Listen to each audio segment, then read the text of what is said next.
Hello viewers, the topic of today's discussion is Leibenstein's theory of population. The critical minimum effort theory has been given by Harvey Leibenstein. This theory has been elaborated in his book Economic Backwardness and Economic Growth. The critical minimum effort theory is applicable in overpopulated and underdeveloped or developing countries like India and Indonesia.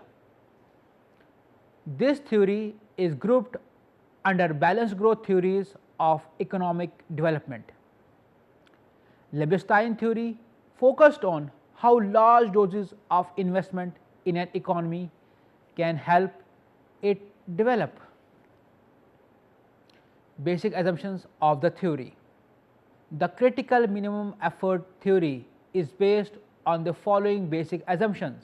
Number 1, the output is subject to law of diminishing returns in relation to population growth. Number 2, population growth is a function of per capita income. Number 3, rate of investment is also a function of per capita income. The theory also considered the following points as prime important, apart from the assumptions which are of prime importance to Harvey Leibenstein theory. Number 1, if there is any disturbance in the economy, no matter how large it is, the long term population growth effects will be more significant than the effects of induced investment.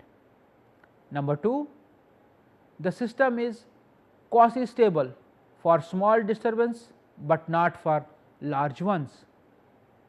Number 3, in the beginning equilibrium is unstable.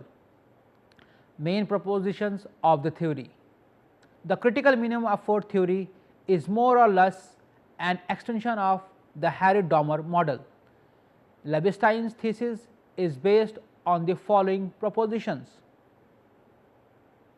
Number 1, when population will increase, per capita income will also increase along with it.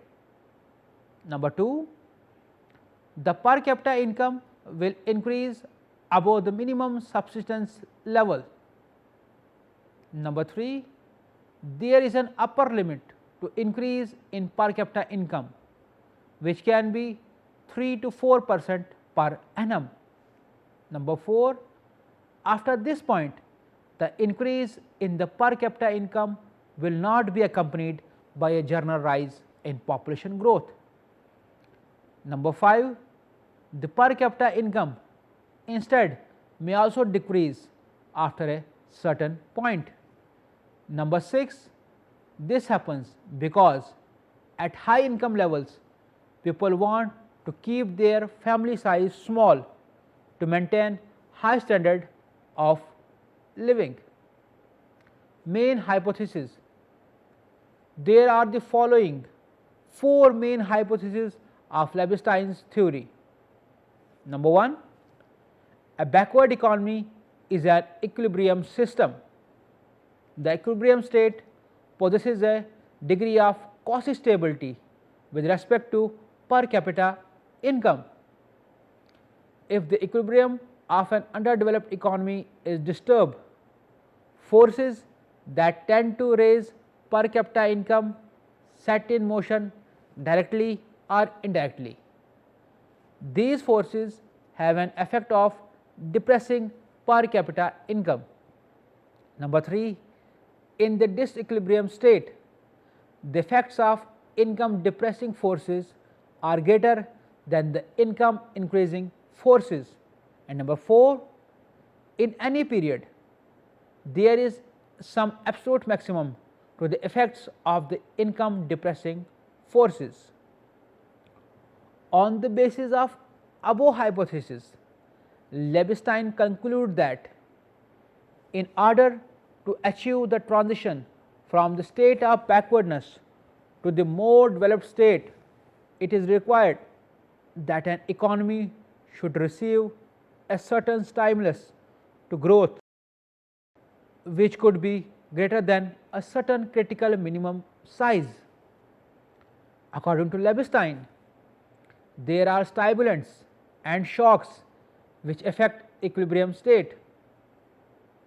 Stimulant is any event that changes the value of a variable away from its equilibrium value, which causes an initial increase in the per capita income. Shocks have been defined as any event external to the system due to which per capita income is reduced initially. In underdeveloped economies, the shocks are more powerful than stimulants. In this scenario, the level of income should rise to such an extent that stimulants become stronger than shocks and the growth in income becomes self-sustaining. Growth agents. According to critical minimum effort theory, the income increasing forces must expand at a higher rate than the income depressing forces to create the favorable conditions for economic development. These favorable conditions of development are created by the expansion of growth agents, which comprises of entrepreneurs, investors, savers and the innovators. The growth contributing activities results in creation of entrepreneurship, the increase in the stock of knowledge, the expansion of production skills of people and increase in the rates of savings and investment. According to Leibenstein, there are two types of incentives for underdeveloped countries. First, those incentives which do not increase national income, but they bring a change in the distribution of income, which he calls as zero sum incentives. Second, those types of incentives which results in the expansion of national income, which he calls as positive sum incentives. The entrepreneurs in underdeveloped countries are engaged in zero sum activities. They wish to attain monopolies, political influence and social prestige. Due to these zero sum activities, the income of underdeveloped countries do not increase. They just cause a change in the distribution of income. The positive sum activities are essential for development, but have limited scope in underdeveloped countries.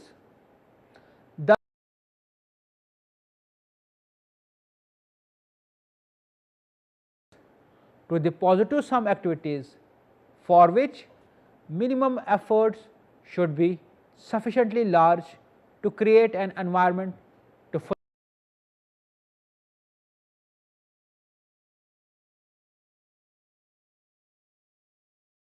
are responsible for depressing per capita income in underdeveloped countries. First one, zero sum entrepreneurial activities.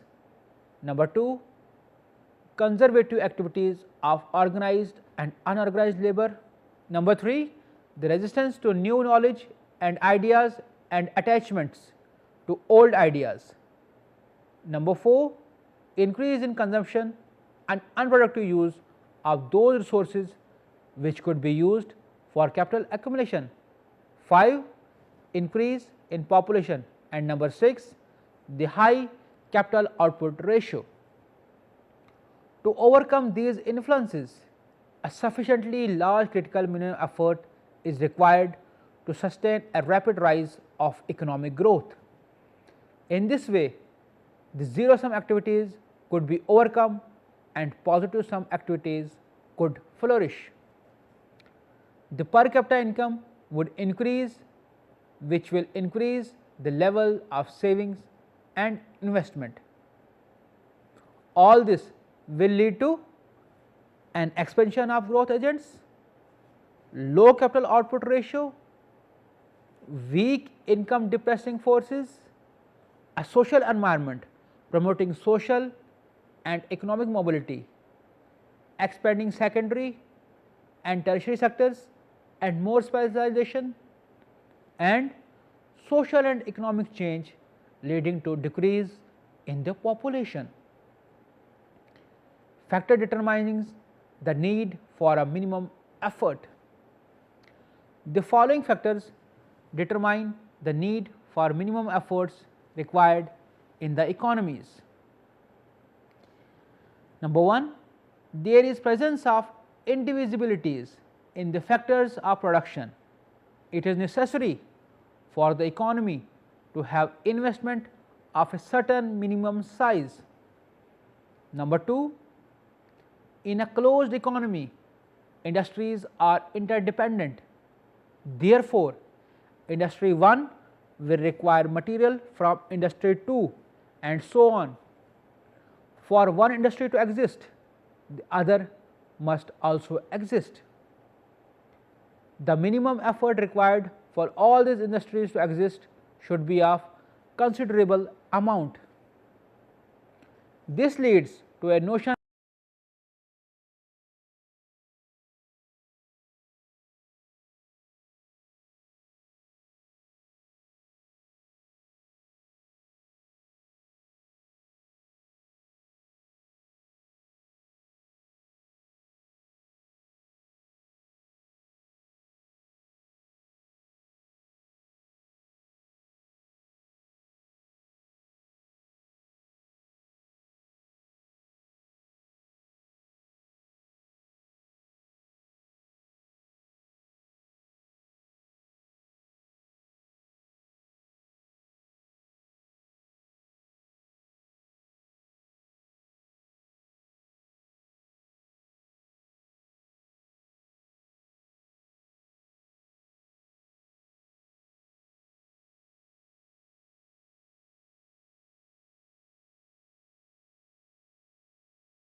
Big push theory advocates large lump sum investment for economic development. Therefore, the critical minimum effort theory is opposed to big push theory. The critical minimum effort theory does not stress on a lump sum amount of investment has to be made instantaneously. Therefore, in the context of underdeveloped nations, this theory is highly relevant. Limitations of the theory. It is wrong to advocate that increase in per capita income would lead to a decrease in population size due to a low birth rate. In reality, population growth depends upon a number of economic and non-economic factors which are ignored by Leibenstein. Leibenstein completely ignores the role of monetary and fiscal policy in influencing the investment and income levels of an economy. In practice, the monetary and fiscal policies have determining role in the investment decisions in an economy. The critical minimum effort theory is applicable only to a closed economy. In underdeveloped countries, external forces play an important role in the initial stages of development. This theory does not take into consideration the role of international trade, foreign capital, etc. in economic development. In real world, all the underdeveloped countries are open to international trade and foreign capital. These forces exert a vital impact on development, and these factors play an important role in the development process. Leibenstein assumes that population increases when the income rises above the subsistence level, and up to a particular level of income, population declines. Therefore, a rise in income has a direct impact on population growth in underdeveloped countries.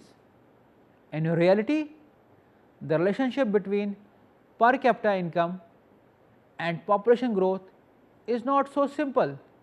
Rather, population growth is influenced by social attitudes, customs and traditions more compared with the per capita income. According to Mint, the functional relation between per capita income and income growth rate is not as simple as explained by Leibenstein. Rather, it is very complex and can be explained in two steps. First, the level of per capita income influences the rate of saving and investment. This depends on the pattern of income distribution and the effectiveness of financial institutions in mobilizing savings. Second, the relation between investment and output depends upon the economic and social system of the country, which can be improved through innovations. This meaningful innovation is possible through updated technology, skilled labor and necessary infrastructure. If these are not available initially, the critical minimum runs into difficulties. Keeping aside these limitations, the critical minimum effort theory is a very important balanced growth theory. This theory shows the way for breaking vicious circle of poverty. The path of sustained economic growth is uneven, difficult and complex. The minimum efforts are necessary to overcome the difficulties and achieve sustained economic growth, which is the ultimate objective of a development strategy. Conclusions. The critical minimum effort theory is associated with Harvey Leibenstein. His theory is based on the relationship between the three factors: per capita income, population growth and investment. He identified population and income depressing factor and investment as an income generating factor. Economic growth is possible when the income generating factors turn out to be more powerful than the income depressing factors. A small additional investment may generate a small income. This additional income would be eaten up by the increase in population. The population growth takes place due to increase in income. Hence, the efforts to generate a cumulative process of growth fails. Therefore, there is need for an initial substantially large volume of investment to create conditions which should outweigh the growth of population. At the same time, it is essential that the initial efforts must be above a certain minimum magnitude to put the economy on sustained development path. Some of the factors of production are indivisible. They must be used in full or in minimum amount. They will lead to internal diseconomies. To overcome these diseconomies, some minimum critical investment may be necessary in the economy. There is mutual interdependence between a number of firms and industries. When the firms develop, there emerge external economies. Apparently, their economies can be reaped when there are at least required minimum number of industries operating which make these economies viable. In their absence, these economies may not arise at all. Besides, economy may be subjected to autonomously generated income depressing factors. A certain minimum investment is necessary to overcome these depressing factors to initiate sustained growth. It is claimed that this theory is more realistic than Rosenstein's-Roden big push theory, because critical minimum efforts can be broken up into a series of smaller efforts which can be properly timed to put the economy on the path of sustained growth. I hope you have enjoyed today's lecture. Thanks for watching.